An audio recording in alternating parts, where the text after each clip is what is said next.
Hi, I'm Brooke Atterbury. I'm the Communications and Marketing Coordinator for the town of Breckenridge. Last night we had a town council meeting and I am joined by Todd Rankin to talk about what happened last night. How are you today? I'm wonderful. Summer's here. It's great to see. Yeah, beautiful weather, a little windy, but can't complain. Nope, no complaints. Yeah, well, let's just jump right in and let's talk about a little bit of the legislative items that we had. We are talking about drive-throughs. What can you tell us about that? Yeah, two exciting amendments that we're working on. One is limiting drive-throughs in the town of Breckenridge, so expect to see some more details coming out on that, and looking forward to just keeping that authentic character of Breckenridge. Yeah, that's great. So the second one would be the timeshares, correct? The timeshare zoning? Yeah, the goal there is to make sure we got timeshares in the right spot in our town, and just, again, making sure we keep that authentic character of Breckenridge. Awesome. Well, I mean, talking about Breckenridge and our goals and all that kind of stuff, sustainability is a big one, and we also talked a little bit about solar. What can you tell us about that? Yeah, super exciting. So they're getting ready to turn the switch on the solar panels for the tennis center, so that'll help offset a lot of the electricity that's used there at that amazing facility. Awesome. Yeah, I'm excited to see those. I think that'll be great. It'll be a great addition to that area and, well, our solar stuff. Yeah, absolutely. Yep, making good work there. So next we had a presentation from the Breckenridge Tourism Office on their new app. What can you tell us about that? Yeah, the BTO is so important to the success in our community and just making sure we're economically vibrant. And Tessa and the crew there at the BTO have been working on this incredible app that's going to basically be really set up to make sure visitors have kind of a one-stop shop to find out all the good events and activities and trails and just all that's going on in town. So stay tuned for that. I believe it's launched on June 27th.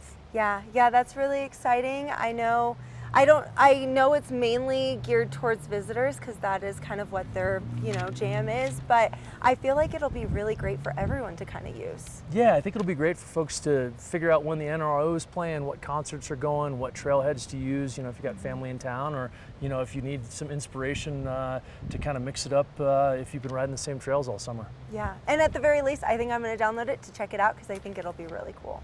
I think so too.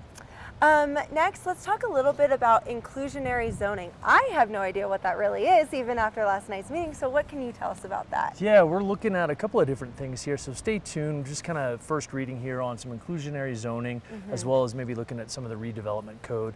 Again, the idea here is to make sure we're doing a good job with housing for our community, making sure that any new businesses are paying the appropriate fees. We also want to make sure that we're encouraging small businesses instead of creating structure around limiting them maybe, and also looking at preserving our character of our town here. So looking at, as we approach build out, just looking at how we set the town up for success with redevelopment. That's awesome. Well, thank you for that quick little recap. I think I understand it a little bit more and can't wait to see where that goes and that conversation goes. We also had a conversation about the street light cameras pilot program. What can you tell us about that? Yeah, we've got a couple of cameras going on some street lights down towards the south end of Main Street and Park, and that's going to be for the police and mobility and IT to basically do a couple of test case scenarios here, just seeing what works and making sure the town has all the resources they need moving forward for just kind of keeping an eye on town and maybe even setting us up for some success with mobility. So stay tuned for that. Going to just, test a couple of things, see what works, see what doesn't, and see how we can be better. Yeah, I think there's a lot of possibilities there. I know council had a lot of good ideas for future uses of those cameras, so it'll be really exciting to see where that can go. I agree. So next, let's talk about the public hearing that we had at last night's meeting, and that was around Carter Park Dog Park. What can you tell us about that? Yeah, some really great upgrades coming to Carter Park, looking at splitting it up into a couple of zones for big dogs and even littler dogs. So also going to be having some watering fountains for the dogs, setting up some shade, and really just kind of improving how that whole park works, right? And certainly in the spring it gets a little mucky and dirty, so try to set us up for success there to just make sure year round it's an awesome facility, and trying to improve kind of the flow from the cars into the park, and yeah, just investing in improving it, because that's it's kind of a social hub in town, and lots of dog folks in town, and want to make sure that continues to be an awesome amenity here in town.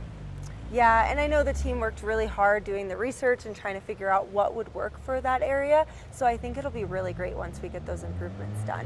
Yeah, it'll be neat. They're going to separate kind of the sledding area a little bit there to make sure traffic flow is really good, kind of make the fence a little higher, and yeah, stay tuned. That's going to be cool. Yeah, well, it's summer and people want green grass and all that kind of stuff. What can you tell us about our watering schedules? Yeah, look at your watering bills. We've got an update here on when you're allowed to water. So odds and evens are going on different days. So just stay in tune there. We want to be conscious of our precious resource, which is water here at the kind of the top of the food chain here in the upper blue. And yeah, check out your bill and water appropriately. Yeah, and I think HC3 is even doing an Ask Eartha around this kind of stuff, or maybe it's irrigation. So definitely check out HC3. They have some great resources out there. Next, let's talk about our other two visitors that we had, and that was the NRO and the ski resort. What can you tell us about their summer operations? Yeah, the NRO is getting ready to launch here, I believe on June 22nd. They got an incredible program all tied around nature here, so be sure to get down to the Riverwalk and watch the NRO. They're just an incredible asset to our town and bring this fun layer. I believe they got a couple of concerts where they're going to be kind of out and about in town as well. I know there's some plans over by Isaac to do a concert over there, and yeah, that whole team does incredible work, and please get down to the Riverwalk and enjoy some music there from the NRO. We also had the ski area come, which was great, so super excited to see the progress and work the team there at Vail is doing, and I think their focus is going to shift over towards Peak 9 here in the coming years, so stay tuned for some improvements to kind of that whole zone and area as they work through their capital over there on Peak 9. Yeah, it's really cool when we get to see what they're doing and hear directly from them what they have planned for the summer. Yeah, super excited for their work, and yeah, again, just NRO music season's here, so get up on the hill, take your friends and family up to the base area and enjoy all the ski area is doing, and then enjoy an evening down at the Riverwalk. Yeah, great. Well, and again, with summer, let's talk about the Blue River. I know you wanted to give a little bit of a reminder about the water levels and everything like that. What can you tell us about that? Yeah, with all the snow in May, I think we're seeing peak runoff here for a few weeks. Just be mindful of the high river flows.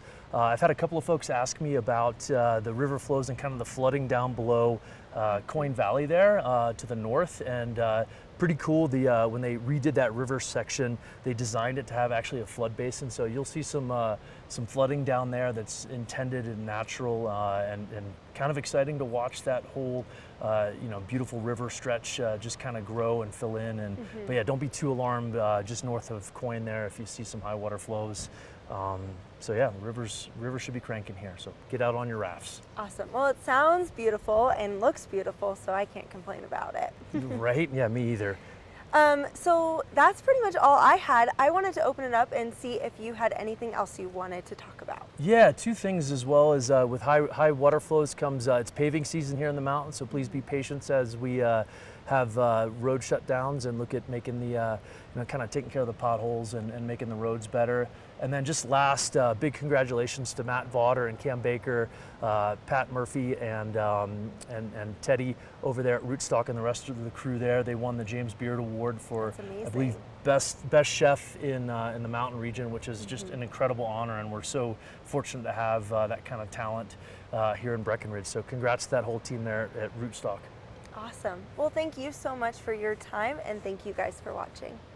Thanks. Have a great day.